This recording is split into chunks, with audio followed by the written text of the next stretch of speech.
नमस्कार, मेरा नाम है अंशिता और आप देख रहे हैं आर्टिकल 19 इंडिया। महाराष्ट्र की राजनीति में गजब का भूचाल मचा हुआ है। एक के बाद एक नए ट्विस्ट आ रहे हैं। कभी अजीत पवार के बीजेपी से हाथ मिलाने की खबर जोर पकड़ने लगती है, तो कभी अजीत अपने चाचा शरद पवार के साथ इफ्तार पार्टी में नजर आ जाते हैं। यानी बड़ी गोलमोल स्थिति बनी हुई है। लेकिन इस पूरे हंगामे के बीच एकनाथ शिंदे गुट को एक बात समझ में आ गई है कि बीजेपी के लिए वो कठपुतली से ज्यादा कुछ नहीं है। वो जैसे चाहती है उन्हें नचा देती है, और यही बात उद्धव ठाकरे पहले दिन से बोल रहे हैं। और अगर ये उन्होंने जनता को भी समझा दिया तो शिंदे के लिए मुश्किल खड़ी हो जाएगी। तभी तो जैसे ही खबर ने जोर पकड़ा कि अजीत पवार एनसीपी विधायकों के साथ बीजेपी के साथ हाथ मिला सकते हैं, शिंदे गुट ने चेतावनी दे दी कि अगर ऐसा हुआ तो हम खुद ही सरकार गिरा देंगे। अब मामला दिलचस्प हो गया है, क्योंकि शिंदे गुट ने कड़े शब्दों में कह दिया कि अगर अजीत पवार एनसीपी के नेताओं के गुट के साथ बीजेपी के साथ हाथ मिलाते हैं तो मुख्यमंत्री एकनाथ शिंदे महाराष्ट्र में सरकार का हिस्सा नहीं रहेंगे। अब देखिए कि कैसे बीजेपी अपने ही बिछाए जाल में फंस गई और इस पूरी उठापटक ने एक बार फिर महाराष्ट्र की सत्ता में तूफान ला दिया है। शिंदे गुट वाली शिवसेना के प्रवक्ता संजय शिरसाट ने कहा कि उन्हें लगता है एनसीपी सीधे तौर पर बीजेपी से हाथ नहीं मिलाएगी। आप जानते ही हैं कि महाराष्ट्र में एकनाथ शिंदे के नेतृत्व वाली शिवसेना और बीजेपी की गठबंधन सरकार है। शिरसाट ने अजीत पवार को लेकर चली आ रही सियासी चालों पर सफाई देते हुए कहा कि हमारी सोच साफ है। एनसीपी एक धोखेबाज पार्टी है और उनके साथ बैठकर सरकार चलाने का सवाल ही पैदा नहीं होता। उन्होंने साफ माना कि अगर बीजेपी एनसीपी के साथ जाती है तो महाराष्ट्र को ये पसंद नहीं आएगा। इसी वजह से हमने उद्धव ठाकरे गुट की शिवसेना से बाहर होने का फैसला किया था, क्योंकि लोगों को हमारा कांग्रेस और एनसीपी के साथ जाना पसंद नहीं था। आपको याद होगा कि जून 2022 में जब एकनाथ शिंदे ने 40 विधायकों के साथ उद्धव के खिलाफ बगावत कर दी थी, जिसका नतीजा ये हुआ था कि महाविकास अघाड़ी सरकार गिर गई और उद्धव के हाथ से सत्ता चली गई। शिंदे गुट से जब इस बगावत की वजह पूछी गई थी तो उसने साफ शब्दों में कहा था कि उद्धव ने कांग्रेस और एनसीपी से हाथ मिला लिया था, इससे हम नाराज थे।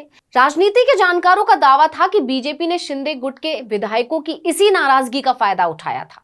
इसने आग में घी का काम किया था। शिंदे गुट को बरगलाकर बीजेपी ने शिवसेना में सेंधमारी की और उद्धव को हटाकर खुद सत्ता में बैठ गई। यानी सिर्फ सत्ता में आने के लिए बीजेपी ने शिंदे की नाराजगी का फायदा उठाया और अब वो शिंदे को लगातार ठिकाने लगाकर फैसले ले रही है। इसके लिए रास्ता चाहे कोई भी हो। गौर कीजिए, अजीत पवार के साथ मिलकर खेल बीजेपी कर रही है और एकनाथ शिंदे तमाशा देख रहे हैं। अब शिंदे गुट को ये सारी कहानी साफ साफ नजर आ रही है। इसीलिए उसने बीजेपी को चेतावनी दे दी कि अगर एनसीपी के साथ हाथ मिलाया तो हम दूर हो जाएंगे। शिंदे गुट को यह बात समझ में आ गई है कि एकनाथ शिंदे अब बीजेपी के गले की हड्डी बन गए हैं, जिसे ना वो उगल पा रही है ना निगल पा रही है। उसने शिंदे को सिर्फ मतलब निकालने के लिए इस्तेमाल किया था। अब क्योंकि मतलब निकल चुका है तो वो उन्हें सिर्फ कठपुतली बनाए रखना चाहती है। उद्धव गुट तो शुरुआत से ये कहता आ रहा है कि शिंदे बीजेपी की कठपुतली से ज्यादा कुछ नहीं है। कई मौकों पर पूर्व सीएम उद्धव ठाकरे ने सीएम एकनाथ शिंदे को आगाह किया कि आप स्वतंत्र फैसले नहीं ले पाएंगे। मुखपत्र सामना के जरिए भी उद्धव की शिवसेना ने शिंदे को बीजेपी की कठपुतली करार दिया। लेकिन अब जैसे ही अटकलों का बाजार गरमाया कि अजीत पवार और बीजेपी की नजदीकी बढ़ रही है, शिंदे गुट ने बीजेपी को झटका दे दिया। उसने साफ चेतावनी दे डाली कि अगर अजीत पवार बीजेपी के साथ हाथ मिलाते हैं तो मुख्यमंत्री एकनाथ शिंदे महाराष्ट्र में सरकार का हिस्सा नहीं रहेंगे।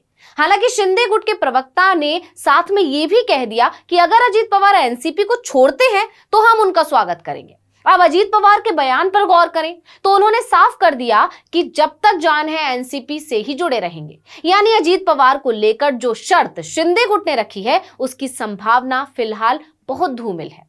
इतना ही नहीं, शिवसेना के प्रवक्ता ने 2019 का वो वाकया भी याद दिला दिया जब अजीत पवार ने देवेंद्र फडणवीस के साथ शपथ ली थी। राजनीति के जानकारों का दावा है कि उद्धव और शिंदे गुट के बीच सुप्रीम कोर्ट में जो लड़ाई चल रही है उसका अंत बागियों की सदस्यता रद्द होने से ना हो, इसलिए बीजेपी अभी से प्लान बी की तैयारी में लग गई है। दरअसल उद्धव गुट और शिंदे गुट के बीच सुप्रीम कोर्ट में जो वाद विवाद चल रहा है उसका फैसला कभी भी आ सकता है। शिंदे गुट के पास शिवसेना के 40 विधायक हैं। अगर शिंदे गुट केस हार जाता है तो 16 विधायक सदस्यता खो बैठेंगे। उस स्थिति में बीजेपी फंस जाएगी। ऐसे में अगर अजीत एनसीपी के 40 विधायकों के साथ बीजेपी के साथ आ जाते हैं तो सरकार बच सकती है। अब बीजेपी की इस पूरी प्लानिंग को शिंदे गुट ने भांप लिया है और अपने साथ हुए खेल को समझ लिया है। इसलिए बीजेपी कोई बड़ा खेल करे उससे पहले ही शिंदे गुट ने चेतावनी दे दी है कि अगर अजीत पवार एनसीपी के बागियों के साथ बीजेपी से हाथ मिलाते हैं तो मुख्यमंत्री एकनाथ शिंदे महाराष्ट्र में सरकार का हिस्सा नहीं रहेंगे। लेकिन शिंदे गुट भी जानता है कि उसके पास इतने अधिकार नहीं है। वो कहे कुछ भी, लेकिन उसे करना वही पड़ेगा जो देवेंद्र फडणवीस चाहते हैं। इस वीडियो में इतना ही। आपसे अनुरोध है कि यूट्यूब पर हमारे चैनल आर्टिकल 19 इंडिया को सब्सक्राइब कीजिए, फेसबुक पर लाइक कीजिए और कॉमेंट करके बताइए आपको हमारा ये वीडियो कैसा लगा। आने वाले दिनों में हम और किन मुद्दों पर वीडियो बनाए ये भी बताइएगा। ट्विटर हैंडल है article19_India, इसको भी फॉलो कर लीजिए। नमस्कार।